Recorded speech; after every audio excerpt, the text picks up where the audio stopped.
So we're now going to describe how economies are classified in terms of their levels of development, and we're also going to go over a few indicators, both monetary, non-monetary indicators, as well as composite indicators that economists use to judge the level of development in different countries. So in general, there are five guiding posts, five measures of development, five things we look at to determine how developed a country is. The first is income. And so things like GDP per capita, gross national income, net national income, those things tell us whether a country and its citizens are better off or worse off compared to other countries.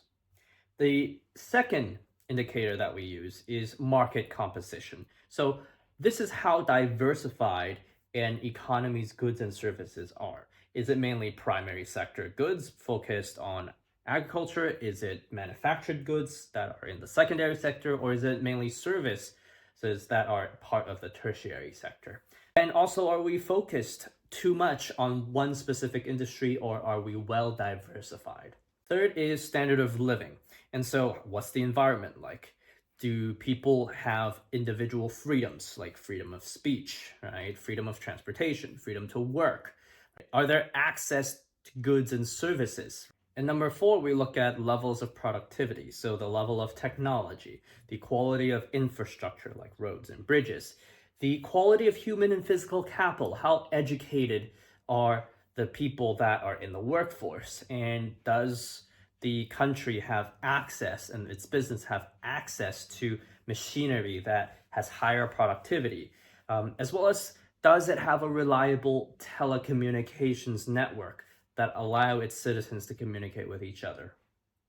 And then number five, does the country have reliable economic institutions? So these are things like legal system, political stability, an honest government, property rights that are well defined and enforced?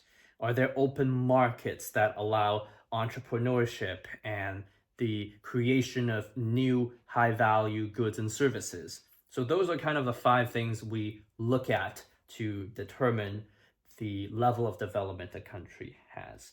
Now, as economists, we can also look at specific indicators. And so one such indicator is GDP, GNI, and NNI per capita. So GNI per capita is used to classify the income levels of countries, and these thresholds are updated yearly, with low incomes with under 1,000 GNI per capita and high income over 12,000 GNI per capita. And so why do we want to classify this? Well, it's because it's straightforward, right? We can tell roughly a country's standard of living based on how rich they are. And this is also used to classify countries into different categories, which can then be used to determine interest rates on any loans that international organizations or other countries make to the said country. So for example, if a high income country wants to borrow money, then we know that they can probably afford a higher interest rates, and other countries and organizations will price their loans as such. Now, this doesn't capture all aspects of development. Obviously, looking at just how much money a country has does not necessarily give us the full picture of how developed the country is, or show whether a country is expanding or contracting, right? A country can be high income, but be in a recession and getting smaller. Similarly, a country can be in low income, but be doing really well and expanding very, very quickly. So GDP, GNI, NNI, numbers by themselves and the categories don't tell us any information about that. Now, what it can do is inform us about poverty cycles and development traps. So a poverty cycle is the links between, for example, low income, which leads to low savings, which leads to low investments, and as a result, there's low productivity. And because there's low productivity, there's going to be low income, and it's just a whole cycle. And development traps are similar. And development traps are restrictions on the growth of developing countries that arise from low levels of savings and investments. And so the poverty cycle leads to development traps. And so on the right, you can see low incomes also lead to low levels of education and healthcare, which leads to low levels of human capital. The workforce isn't that educated. As a result, there's low economic growth. And so these cycles help us visualize the pattern of poverty and how that pattern can be broken, and also why some countries experience low economic growth and development.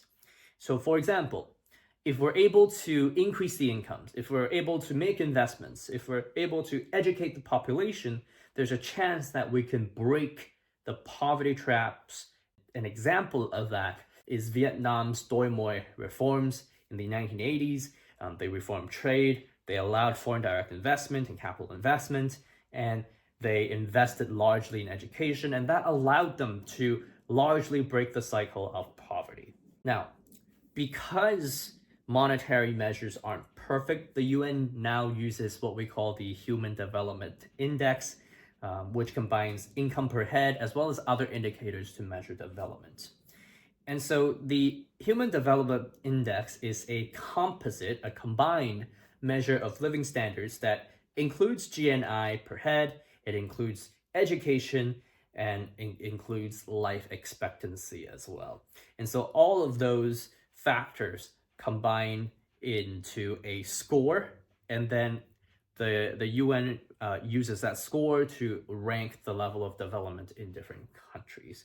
And so you can see how, for example, in 2018, the country Norway was ranked first. Hong Kong's up there. And then on the bottom, you can see countries like Yemen and Liberia. Now, it's important to note that gross national income rankings and Human Development Index rankings are different, because just because a country has a high amount of income, it does not mean that their life expectancy is of the same quality. The other composite measure that we use is measurable economic welfare. And so this is a composite measure of living standards that adjusts GDP for factors that reduce living standards and factors that improve living standards. So we start with GDP, and we're thinking about factors that, for example, improve living standards. So more leisure time would improve living standards. Unpaid work, that should have value. So we add the value of that. We try to quantify the value of those things, and we add it to GDP. Pollution does not add to welfare. And so we try to quantify that, and we subtract that from GDP, and we end up with a number. The problem with this method is it's difficult to measure the value of leisure time. It's difficult to measure the value of pollution and unpaid work just because no one reports that stuff. Now, there's also an indicator called the Multidimensional Poverty Index. And so this is a composite measure of deprivation, right, from the other angle, in terms of the proportion of households that lack the requirements for a reasonable standard of living. And so this measure helps us understand why people are poor, why they stay poor, so we can develop targeted development plans. And so this measure measures the indicators of living standards, education, and health. And each category takes up 33% of the indicator, and it allows us to provide targeted support. So for example, the living standards indicator looks at the quantity and quality of cooking fuel available, sanitation, drinking water, electricity, housing, and household assets. And so if any area is lacking, it allows international organizations to create development plans.